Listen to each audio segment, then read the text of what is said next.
আজ পয়লা বৈশাখ, শুভ নববর্ষ।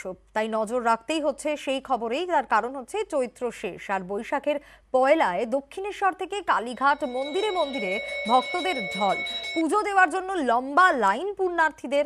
তারাপীঠেও যেরকম পুজো পাঠ চলছে, নতুন খাতা নিয়ে পুজো দিতে লম্বা লাইন ব্যবসায়ীদের। দক্ষিণেশ্বরের ছবিটা আপনাদের দেখাচ্ছি, এবং দক্ষিণেশ্বর থেকে কালীঘাট চারিদিকে কিন্তু ছবিটা একই রকম, কারণ মন্দিরে মন্দিরে আজ ভক্তদের ঢল।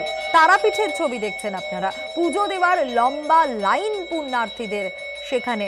আর নতুন জামা, মিষ্টি মুখ, তার সঙ্গে কোলাকুলি। 1431কে এভাবেই সকাল থেকে স্বাগত জানাচ্ছেন সাধারণ মানুষ। আমরা নজর রাখবো, আমাদের তিন প্রতিনিধি রয়েছেন তিন প্রান্ত থেকে। একদিকে নজর রাখবো তারাপীঠের দিকে, অক্ষয় রয়েছেন আমাদের সঙ্গে। কালীঘাট থেকে রৌনক রয়েছেন আমাদের অপর প্রতিনিধি আমাদের সঙ্গে। দক্ষিণেশ্বরেও নজর রাখবো, আমাদের আরো এক প্রতিনিধি অর্পিতা রয়েছেন আমাদের সঙ্গে।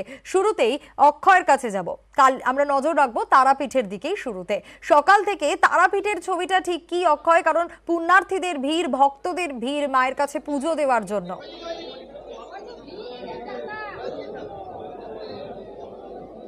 দেখো, প্রথমে তোমাকে বলি শুভ নববর্ষের শুভেচ্ছা এবং সকল দর্শকদের নববর্ষের শুভেচ্ছা জানাই।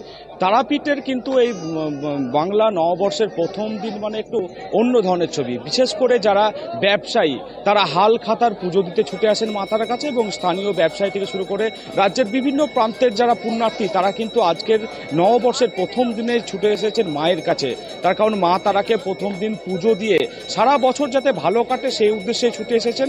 সেই মতো আজ ভোরবেলা মা তারাকে স্নান করানোর পর রাজবেশে সাজানো হয়েছিল, তারপর বিশেষ মঙ্গল আরতি দিয়ে পুজোর সূচনা হয়েছে। দুপুরে বিশেষ অন্নভোগ নিবেদন করা হবে এবং সন্ধ্যে বিশেষ সন্ধ্যা আরতি আছে। বিশেষ করে বলাই যায় যে আজকে বছরের প্রথম দিন রাজ্যের বিভিন্ন প্রান্তের মানুষ তথা ভিন রাজ্যেরও যারা ব্যবসায়ী আছে তারা কিন্তু হাল খাতা নিয়ে মায়ের কাছে এসেছেন। মা তারার পায়ে সেই হাল খাতা স্পর্শ করে তারা পুজো দিচ্ছেন যাতে সারা বছর তাদের ভালো কাটে। এবং ভোর থেকেই লম্বা লাইন চোখে পড়ছে তারাপীঠ মন্দিরে, এবং বেলা বাড়ার সাথে সাথে সেই লাইনটিও বাড়বে তারাপীঠ মন্দিরে। অক্ষয়ের সঙ্গে থাকো, তারই পাশাপাশি নজর রাখার চেষ্টা করব। অবশ্যই আমাদের আরো এক প্রতিনিধি রয়েছেন, কালীঘাটের দিকে নজর রাখবো। রৌনক রয়েছেন আমাদের সঙ্গে। রৌনক, কালীঘাটের ছবিটা ঠিক কি? নিশ্চয়ই সকাল থেকে ভক্তদের ভিড়, আর তারই পাশাপাশি হালখাতার পুজো, ব্যবসায়ীরা তাদের ভিড় তো রয়েছে।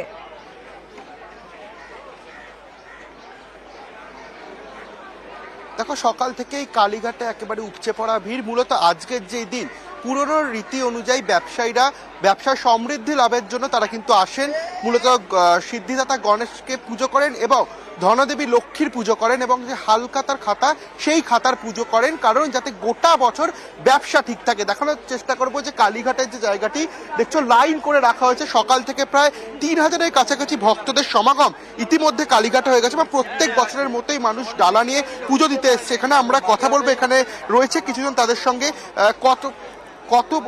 কত বছর ধরে আসা হয়? মোটামুটি 4-5 বছর ধরে আমরা এখানে আসছি।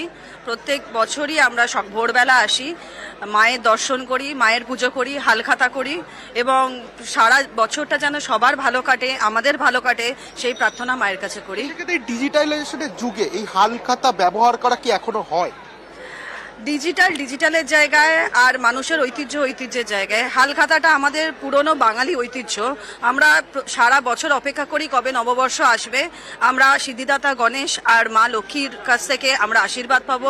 হালখাতায় আমরা এক টাকা ছাপ দেওয়া মানেই আমাদের মনে হয় সারা বছর যেন আমরা ভালো মতো আমাদের ব্যবসাটাকে চালিয়ে যেতে পারবো। একদমই, যেটা হালখাতা ঐতিহ্য, অর্থাৎ ব্যবসায়ীদের মতে এটা একটা তাদের বিশ্বাসের জায়গা যে আজকের দিনে যে পুজো, সেই পুজোর মাধ্যমে কিন্তু গোটা বছর ব্যবসা ভালো যায়, এবং সেই ভিড়ই কালীঘাটের আর সকাল থেকে লক্ষ্য করা যাচ্ছে। প্রচুর ভক্তদের সমাগম হচ্ছে এই কালীঘাট মন্দিরে, এবং তুমি জানো যে নবভাবে নির্মিত করা হয়েছে এই কালীঘাট মন্দির, এবং সেখানে একেবারে পরিকল্পিতভাবে পুলিশের তরফ থেকে গার্ডরেল করে দেওয়া হয়েছে। প্রচুর মানুষ এখানে আসছে, সকাল থেকে পুজো চলছে গোটা মন্দির চত্বর জুড়ে, এবং এই যে বিষয়টি ব্যবসায়ীদের মধ্যে যে বিশ্বাস এবং আস্থা তাকে সামনে রেখে কিন্তু বহু ব্যবসায়ীরা এখানে আসছেন এবং পুজো করছেন। রৌনক, আমরা এবার নজর রাখবো দক্ষিণেশ্বরের দিকে, কারণ দক্ষিণেশ্বরেও সকাল থেকে ছবিটা একই রকম। ব্যবসায়ীদের ভিড় তো রয়েছে, তারই পাশাপাশি কিন্তু ভিড় রয়েছে সাধারণ মানুষের, ভক্তদের, কারণ আজ নববর্ষ, নতুন একটা বছর শুরু। অর্পিতা আমাদের প্রতিনিধি রয়েছেন দক্ষিণেশ্বর থেকে সরাসরি। অর্পিতার থেকে এই দক্ষিণেশ্বরের ছবিটা একটু জানতে চাইবো। অর্পিতা,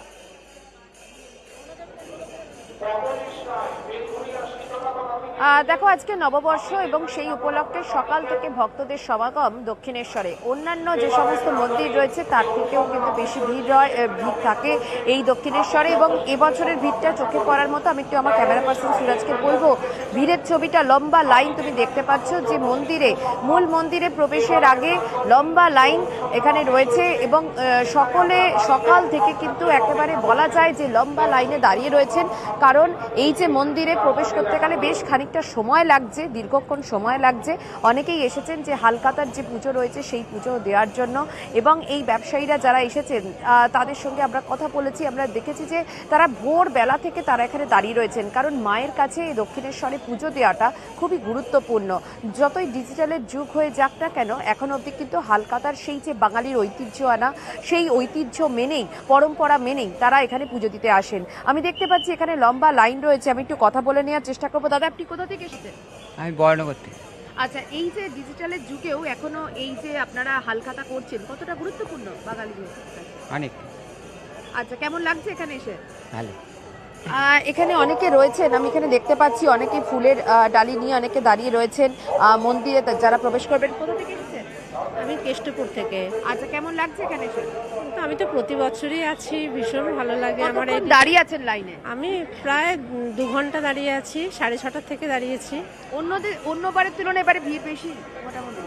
হ্যাঁ, ভেতরটাই দেখছি ভিড়টা একটু কম আছে, কিন্তু বাইরে বাইরে ভিড়টা বেশি বেশ আছে। অর্পিতা, ছবিটাই বলে দিচ্ছে যে কি পরিমাণ এখনো যে যে হালখাতা হালখাতা যে হয়ে গিয়েছে। বেশ আমরা নজর রেখেছি, বিভিন্ন ছবি আপনাদের দেখাচ্ছিলাম। তারাপীঠ থেকে শুরু করে কালীঘাট, দক্ষিণেশ্বর, নববর্ষের সকাল থেকেই কিন্তু হালখাতার পুজো যেরকম হচ্ছে, এই ডিজিটালের যুগেও সাধারণ মানুষ বলছেন ডিজিটালের জায়গায় কিন্তু এই ব্যবসার ক্ষেত্রে হালখাতার জায়গাটা অবশ্যই থাকছে।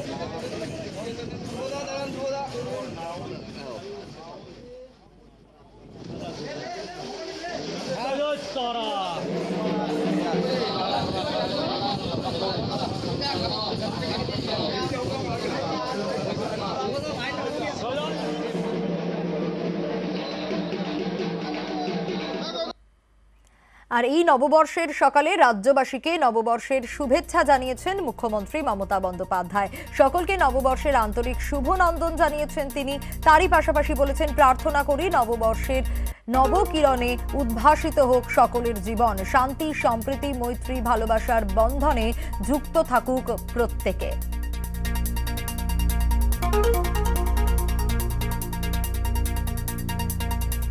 মমতা বন্দ্যোপাধ্যায়ের টুইট এক্স হ্যান্ডেলে পোস্ট করেছেন মমতা বন্দ্যোপাধ্যায়। সকলকে নববর্ষের শুভেচ্ছা জানিয়েছেন এবং প্রার্থনা করেছেন প্রত্যেকটি মানুষের জন্য বাংলার।